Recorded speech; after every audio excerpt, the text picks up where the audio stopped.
Lieutenant Governor Josh Tenorio said that this is just the first of a series of public meetings to address the backlog in permitting that is causing a delay in some of the administration's economic recovery and expansion projects. The goal of this task force is to identify opportunities for reform and to foster a business-friendly environment in the community. Director Daphne Shimizu of Reventac stated that the task force has had several meetings with the agencies that are involved in the business license and building permit process. Those agencies include GEPA, GPA, GWA, Department of Public Health and Social Services, Reventac, Department of Land Management, GFD, Department of Parks and Rec, State Historic Preservation Office, Department of Agriculture, and the Department of Public Works. The task force report comment stated that the one-stop center, now called the Business License and Permit Center, should remain until an alternative improved application processing system is adopted and effectively replaces it.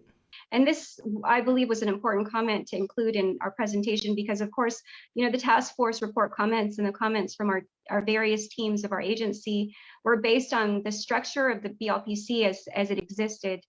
And of course, that the recommendations provided by the task force, they were a culmination of very high level perspective on the processes.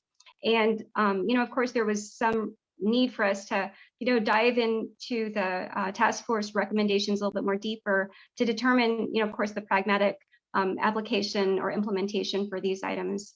For the long term, Shimizu proposes to make all permitting applications available online using just one unified service platform with recurrent maintenance, upgrading, and licensing funded by application fees.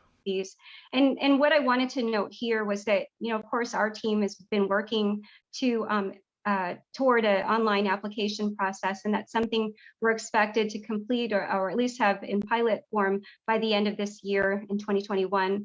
And it's the type of system that we're really looking toward is something is a system where we do have all agencies who are able to access a single platform as opposed to different agencies accessing their different platforms. So, we are looking toward a unified service platform for this. Department of Public Works Director Vince Ariola is proposing an electronic building permit application process, simultaneous agency review, and an online plan check review by all the relevant Guam agencies. Don Sulat, PNC News First.